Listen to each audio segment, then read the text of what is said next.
Hey everyone, it's Aliah Henry, and you're listening to The Aliah Henry Show. Expect to hear insightful interviews and panel discussions covering community, entrepreneurship, health, and women's empowerment. Don't miss out. Keep listening. The Aliah Henry Show is up next.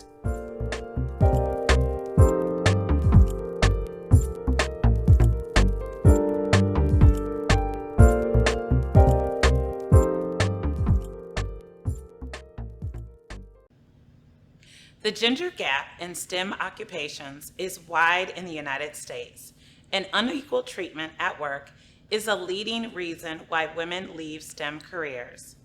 Joining me in this episode are two dynamic women who have created unique paths and are passionate about science and engineering, as well as seeing women, particularly women of color, thrive in STEM careers.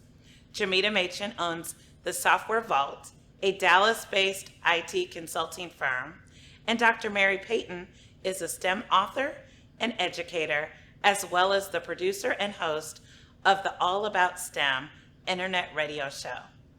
You don't want to miss this conversation? It's up next on the Aliah Henry Show.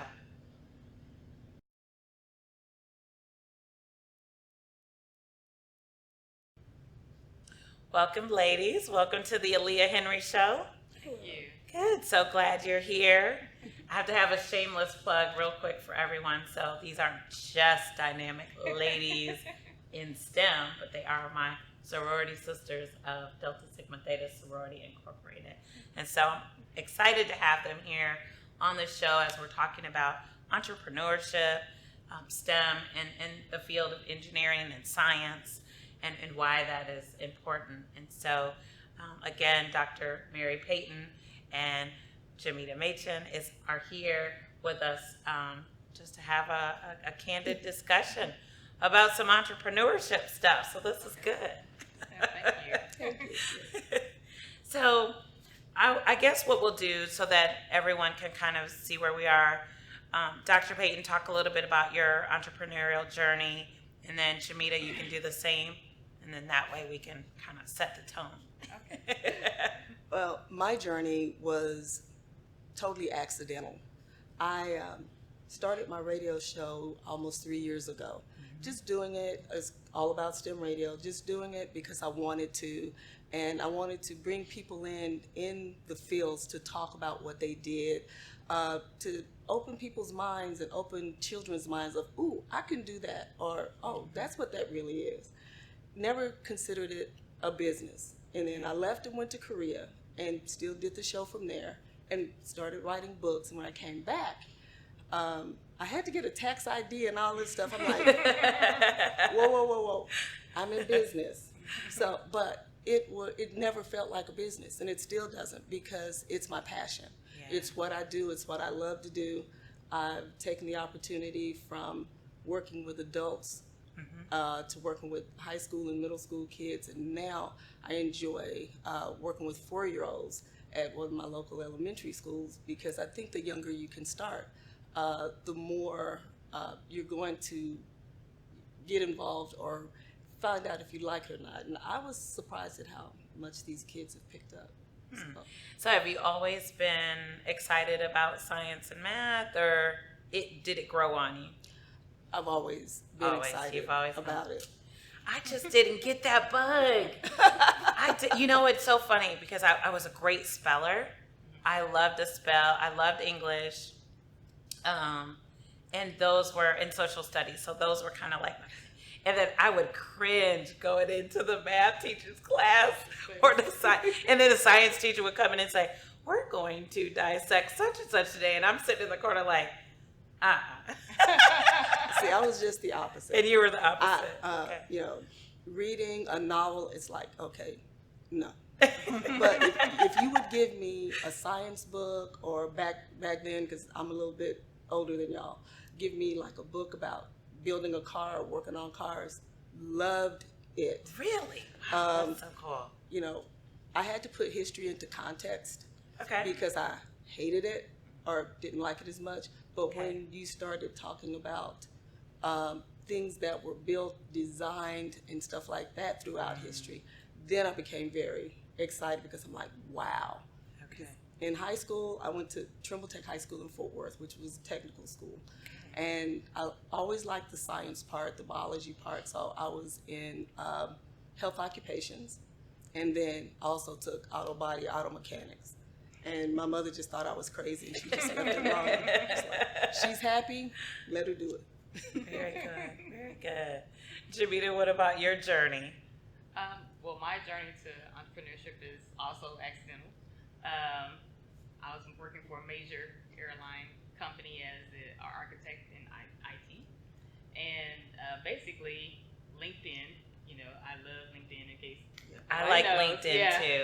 So LinkedIn, I'm getting these crazy phone calls on my phone, private or overseas, thinking it's spam or, someone, playing on the phone. So I finally decided to answer the call, and they were like, hey, we're from the UK. We're a company. We're trying to break into the US, and we're trying to get into this other major airline, and we would need your help. So I'm like, okay. They're like, well, they're trying to interview people, and then if you interview, then you start your company, and then you'll come under us, be a contractor under us. So that's how I started my business in 2011 under just some random phone call. I didn't meet the people until much later after I started on the contract, but it worked out. So, I'm a huge advocate of LinkedIn, not only because of that, but other offerings it has as well. But that's how I got into. I never knew that. That is really cool. Yeah.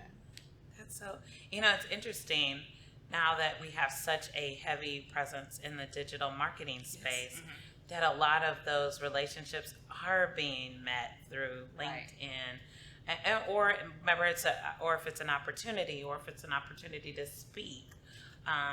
Really, it's kind of interesting because that's just not been the traditional way of going and asking someone, for business or looking at opportunities. But I would say the worst thing they can say is no, right? Yeah, that's good. I've got a lot of contracts like that. Mm-hmm. Yeah, that's really good. Yeah. So let's talk a little bit about your journey with STEM, because I think both of you all are very passionate about it, doing conferences and teaching and all kind of workshops on STEM.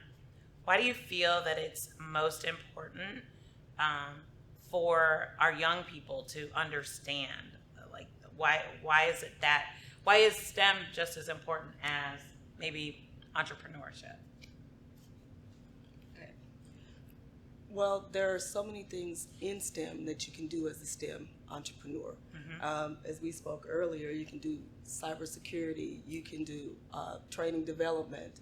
One of the things I had the opportunity to do, because I spent 29 years in the military, but a young lady reached out to me some years ago and asked me to do writing for her, development in STEM type things like auto docks, Home Depot, teaching people how to use their cabinetry and so on and so forth. And I never met this young lady until like 3 years after I did work for her. But to be able to look at things from a technical viewpoint is what she needed, because she could write, she could develop training programs, but she did not know, the math portions or the proportions or the graphics or the physics of how things should work. And so that gave me the opportunity to really look at, wow, somebody like me can have a business that can get out and do these kind of things for people, but we don't think of that when we're younger or when we're children or as we're growing up, because we don't know those things are out there. Yeah. So I would definitely say, I think when I was even in high school and getting ready to prepare for college, I think in my mind, obviously, my dad was like, you have to go. So there wasn't a prerequisite, you had to go. So you knew you were going. But I think in my mind, I thought, well, I'll probably become a teacher or do something else. I mean, I don't know. I just think that was the path, right? My parents were both educators. So I kind of felt like, that as long as I did well in those subjects or did it well enough, then I would be okay. So it's interesting that it's so different now. Oh, and yeah. and I think the opportunities are different for this generation as well. Right. So I would think with almost everything you do these days, it takes something with technology or something with math. Mm-hmm. I mean, if you think about it differently, cooking is chemistry and math. You It know? is. Yeah. So that's your foundation of, things you need to know. If you want to cook or you want to, like I grew up homemaking, sewing and everything. So Mm-hmm. all that adding, if I want to make my own dress or switch up the pattern, I had to know how to do that. If you want to play golf, you need to know physics. So, Mhm. if you want to be good at it. So That's true. Right. It's not just going out there all the time and swinging the ball, or even just with other sports, running an angle, football, all this kind of stuff. All that is really, math. Just you started at the basics is math, and then some added in with physics. So I think if we teach more of that from that aspect, not only will they elevate in the educational space, they might improve their athletic space as well. But then they also have something to fall back on in the future. So That's true. yeah, and it takes exposure as well. I mean, Mhm. just like you were saying, both your parents were educators. Mine was an accountant, and my father was from the military. Okay. I wanted to be a fashion designer, so I had my mind made up. But my mom was like, "No, you're going to school, and you're going to be in computer science, and you're going to go to this school right here." And I'm like, "Okay," but it just happened to be she just recognized my strength.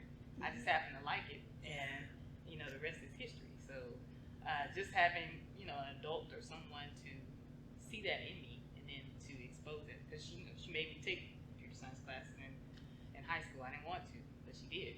Yeah. They said you're gonna keep taking them, So she saw that in me. So in your corporate journey, when you were working as an engineer, did you find that because you were probably, obviously there's not as many women in that field, but did you find there to be those challenges within the working space as what it relates to your projects or what you knew how to do? Did you find that to be challenging? It was challenging, but I can say kind of I was blessed to have gone to a school environment where I was minority, not only in race, but also in gender in that field. So I was used encountering that already in my undergrad studies. So it kind of prepared me for what to expect when I go to the corporate America. Okay. Now, it didn't prepare for the politics, but you have to, sit back and learn about the politics. And I always say nowadays that I think a lot of the corporate politics make some of the people who are going into STEM, like the women, make them not like it anymore. And it's not because they don't like STEM, it's because they don't like the politics. So they just get totally out of it. Yeah. And that's unfortunate, so. Interesting. And we came from totally different generations because I'm a little older. So You're wiser. I'm a little wiser. You're wise. So being a child of the 60s and the 70s, the things weren't shown to us that were out there. Mm-hmm. There were so many things we did not know about. There were opportunities that we never knew about. I was lucky enough to have the type of mother that was, I knew about the Katherine Johnsons. I knew about all of these women of color and people of color in science. And she allowed me to, reach my goals and do the things that I wanted to do despite my gender, despite my ethnicity. And when I went into the Army, I was told, well, you need to go into quartermaster or go into logistics or go into supply. I'm like, that's not what I want to do. And they say, well, most minorities and women don't succeed in the chemical corps because I was a chemical officer. Okay. And I was like, okay. Because my background was biology. And I'm like, okay. So they don't. That's not to say that I won't. Yeah. And when I came back from being stationed in Germany, I wanted to teach nuclear physics, radiation. And the head of the school, he's like, get out my office. I'm like, okay. Wow. Yeah, he's like, that's not going to happen. Get out my office. I'm like, Oh okay. my goodness. So I went through my officer advanced course. Obviously, I did well in it because he came to me and said, you're going to teach nuclear physics. I'm That's like, exciting. but, it's a whole different time. And just like Jamita said, I didn't see a lot of people that look like me, either by ethnicity or gender, but that didn't stop me. That's good. So you each have like these very niche roles, and within your businesses, so, you talked about the radio show, and then of course, Jamita, you're running your IT firm as well. Share with us some lessons that you have learned over this past year regarding to entrepreneurship. I'm going to let you start. Okay. Well, I say one of the biggest lessons is to have the other trinity, which is like make sure you have an accountant, a lawyer, and a financial planner when you start out. So, make sure you're structured right, everything is correct, so for your taxes, everything. Also, the support system, make sure that is there. That's huge. It's not always happy days, so you need someone there to push you through. And then also, with your tribe, as I call it, they might need to fill in. Like we're here today, they might need to come. Hey, I need you today. Can you come help me with my show? Can you come help me do this? And they help fill in. Because some of those days your cash flow as a small business owner is not how you would like it. Yeah. Just to keep it real. So I think those things I've learned, and relationships. So just definitely out all the time, meeting different people. Relationships definitely matter. I would definitely will say that. It's interesting how when people think, oh, you've got this podcast. So, usually people are like, oh yeah, you're just behind a mic and a couple of things. And I'm like, no, there's like other little pieces that are going to it. And it's funny that you said that because earlier for the other show, I had a friend of mine who was actually filling in for one of our interns who just started working. So again, it is like you have to be able to have people that can help. Right. And so certainly I agree with you wholeheartedly. But people do have to understand that it is a different grind. It's a different animal, to say the least. But it's fun. Yeah, it's fun. But definitely like having those people that understand that and can understand it is important. It is so important. And on the other hand, just like you say, you have people. Twice this year I've had people not be able to show up on my show. Oh, okay. Because I was telling you, when I first came back from South Korea, I was 12 months out with people that were already on my show. And in those 12 months, I had 2 people that couldn't show up. So I asked my son, who is media production, I said, you got to come on the show. So he comes on and does a wonderful job, brings some of his other media production people on, and and I got excited because they started talking about how to put on a show, what you have to do, what equipment you need, how to edit it. And I'm like, this child is phenomenal. Who kid is this? And then yours. And then another show, I called my sister and my cousin. I said, y'all have to come on the show. And they were like, what are we going to talk about? And they came on the show and talked about how our families pushed us to be who we are. My cousin is my double cousin. My mother and her brother married a sister and a brother. And that we just had too much fun because we all got punished the same way. We all got loved the same way. But they talked about how our parents pushed us because all of us went to college. All of us either went to college or got a skill, and we've all been successful in one way or another. So it was like we didn't have a choice. It was either you're going to do this or you may not live tomorrow. Yeah. Wow, that's funny. So as we talk about, and Jamita, you brought this up in terms of networking. Talk about some of those networking opportunities that have really hit home for you. And same thing with you, Mary. I mean, it's so interesting because I often have people reach out to me and they'll say, I just hate networking. Like, okay, Aliah, what do you do? And it's hard. I mean, it's hard for me because I'm a very people-oriented person. But I will tell you, sometimes I do get overwhelmed at the networking process. And I think having a business is difficult. So many things are being asked of you and thrown at you, and then you're like, I don't even know which one to go to. Right. So are there tips and that you guys have when you're trying to decide, like, on what networking opportunities are good? What things do you seek out as entrepreneurs as well to kind of help move your businesses forward? Yes, I agree.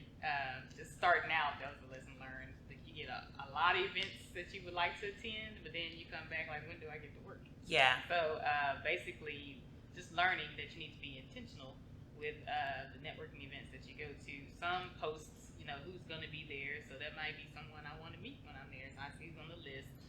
Okay, I can go to this event. So they have several people that I want to introduce myself to. Other networking opportunities is when I'm going out to learn. I like to learn. I mean, just because you went to college doesn't mean you learn how to, these streets, these entrepreneur streets are different.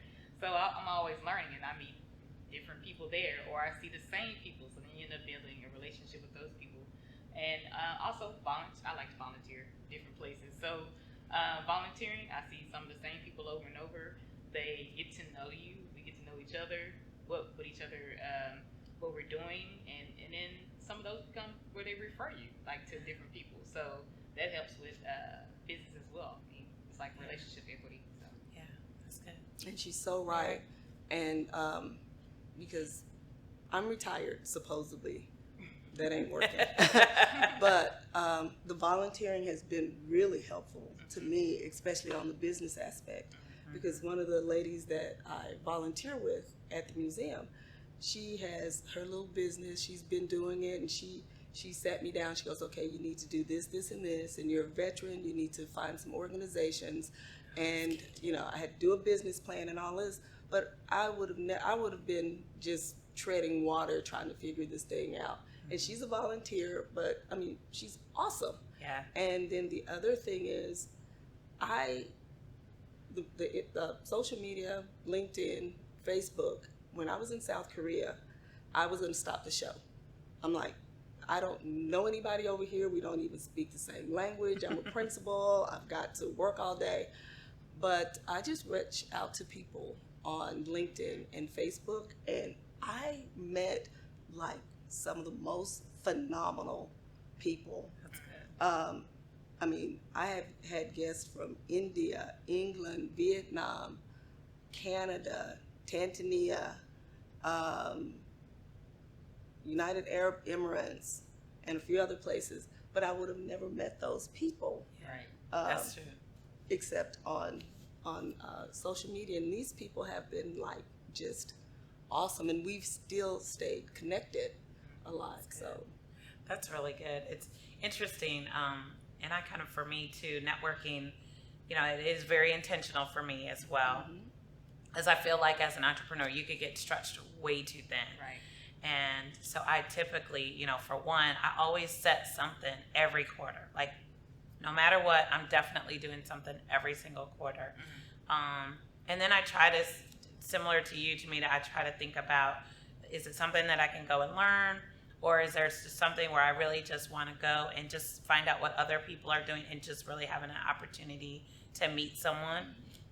And so, and then it becomes less overwhelming because, again, I think just the day-to-day of running your own business is challenging, but then you got to think about how do you make sure that everyone knows about all of it.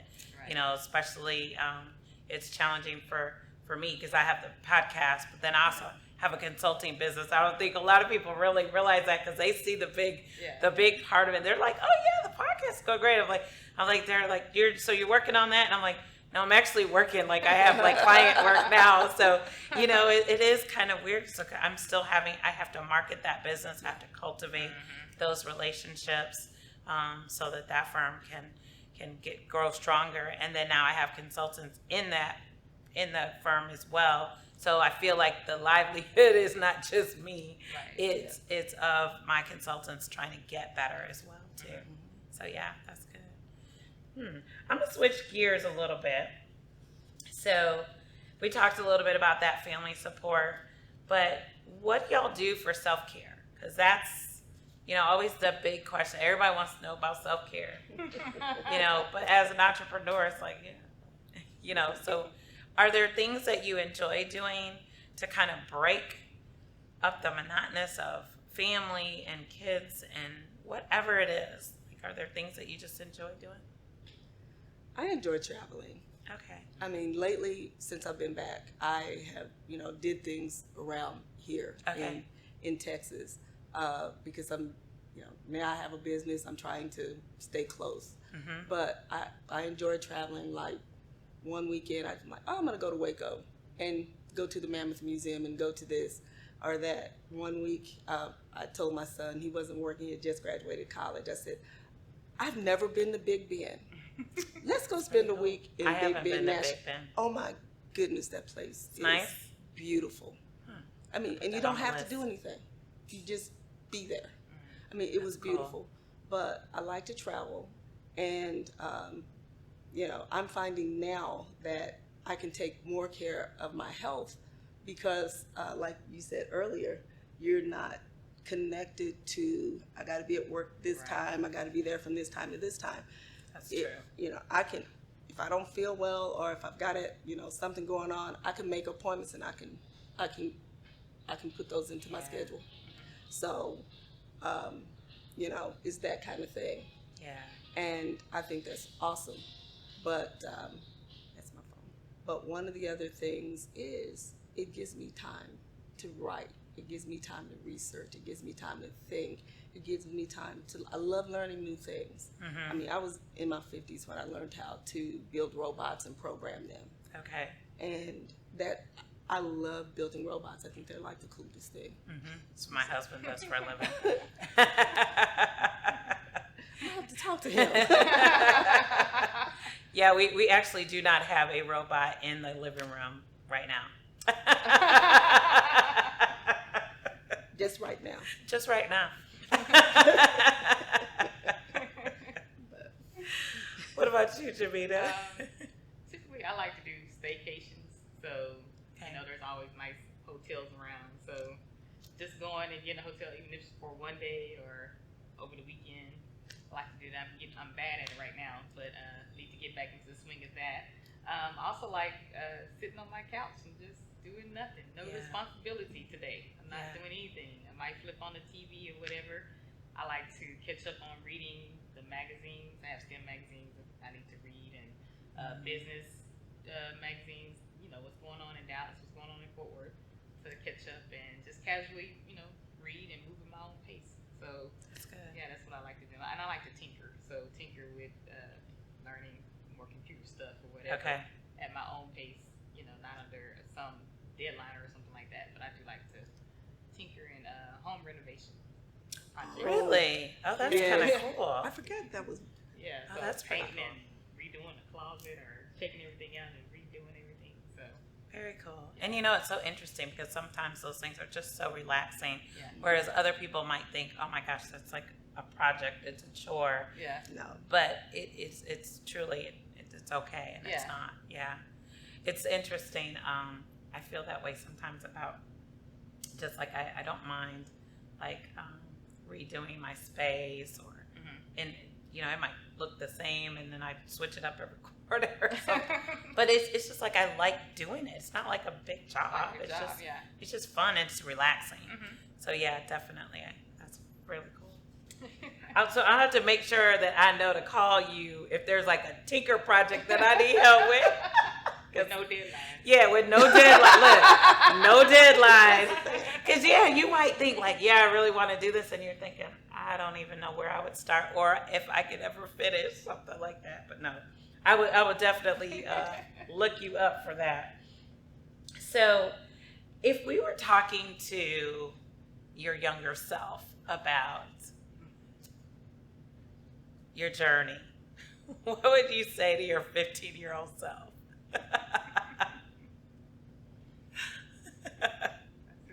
question. Definitely to have that self-confidence in yourself. Don't doubt yourself.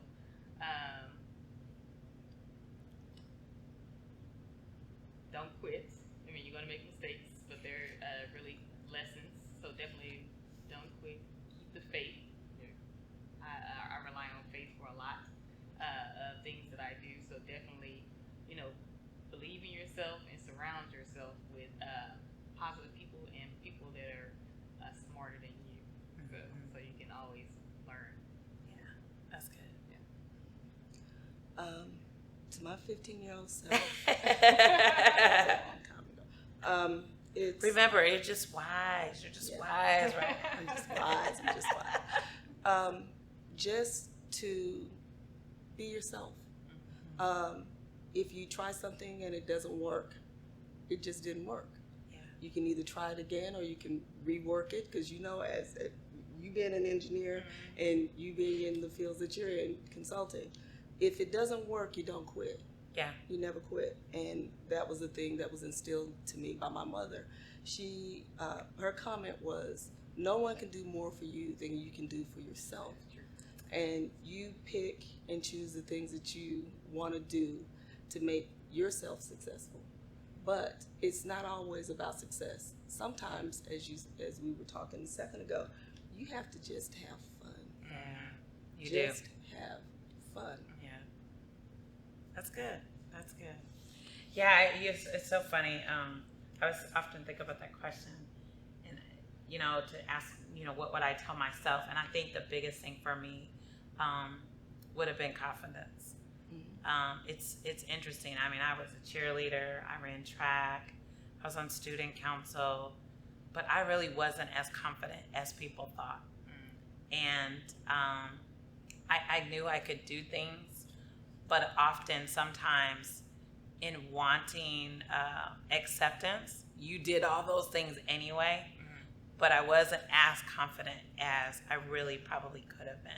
So I know for me, I would, and if, people just always thought, oh, but that's been you since forever. And I'm like, not really. I mean, it was, but it was because I was really trying to cover, of the lack of the confidence to push me out there. So I would say for me, for sure, confidence.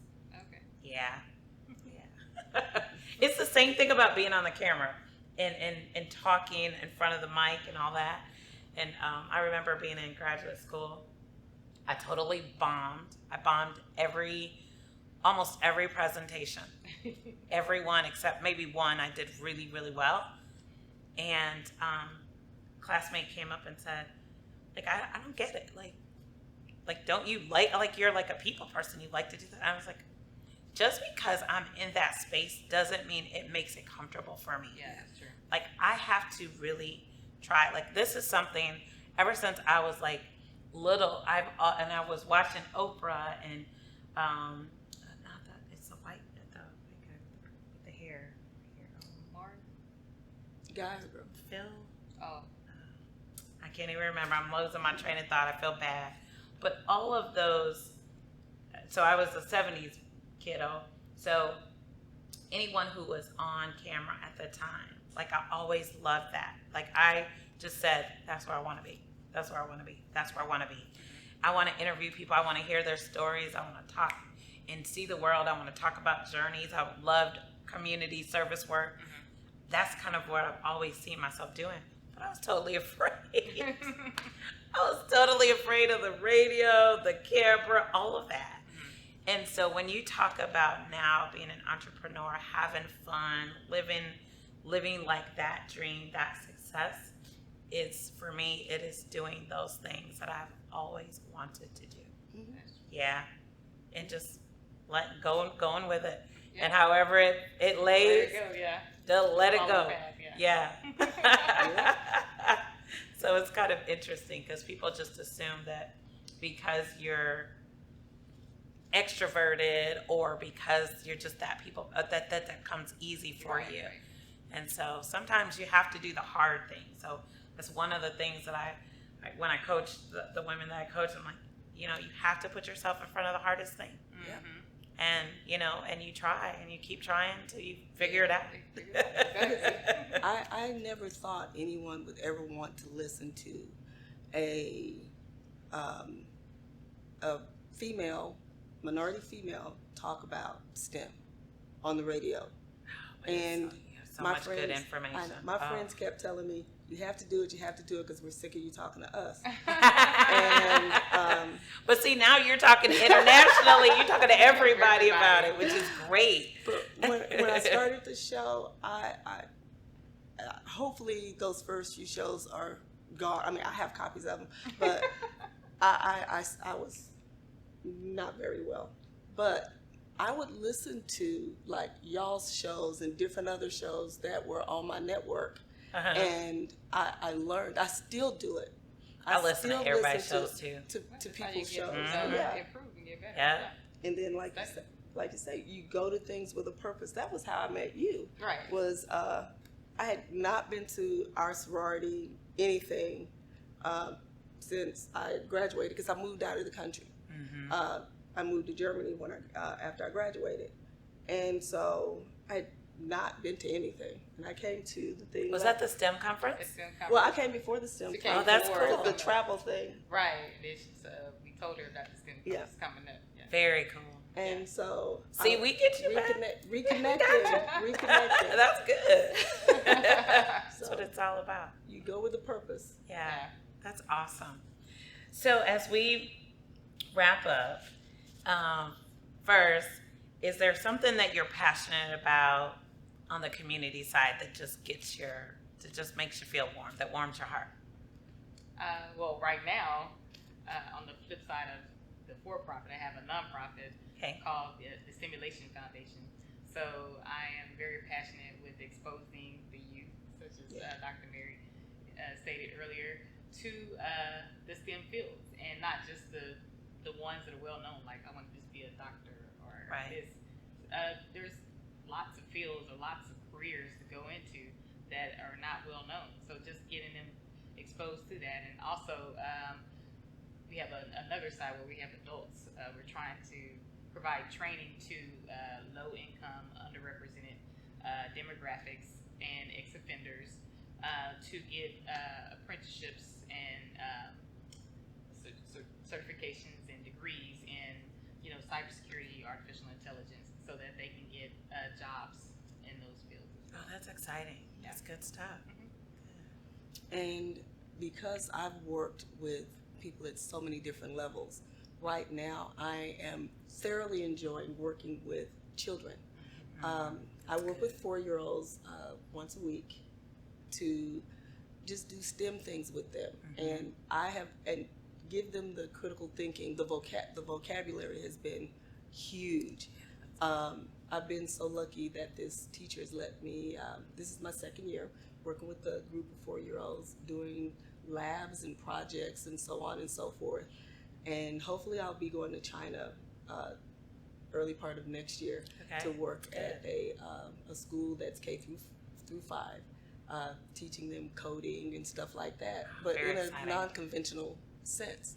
It's just teaching kids how to think and problem solve, and just think of STEM in a different way, and not oh my goodness, I have you have to be afraid of it. Yeah, to take away the fear. Yeah, that's good. That's good. Well, ladies, as we wrap ourselves up, what would you leave our audience with if they were interested in starting either STEM in career or STEM on the entrepreneurial side? What advice would you give to them? Okay. Well, if you think you might be interested in a field in STEM, there's so many resources. I mean, you can go on YouTube, and like we say, we tinker around, see if you like it. Take there's community colleges, for low cost, or there's different boot camps.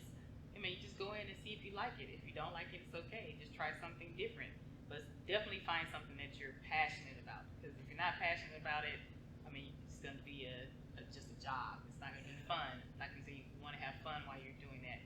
Same with being an entrepreneur, being a woman and a minority woman at that. It's the same with being in corporate America. You're one of few, So definitely have confidence, stick with it, and just believe in yourself. That's good. Yeah. That's good. And remember, you have a life. You know, some of us have spouses, some of us have children, we have sisters, brothers, cousins, everything. You have a life outside of that and within that. And you have a tribe. Don't ever forget your village. Don't ever forget your tribe, because without them, you couldn't really be you. Yeah. And that's a big thing. Very good. Well, this has been great. Love the discussion around just STEM and entrepreneurship and how you all are really making your paths very successful. And obviously, much success to both of you as you continue your journey. Dr. Mary Payton, Jamita Machen. You have been listening to the Aliah Henry Show, and thank you for tuning in, and we will see you soon.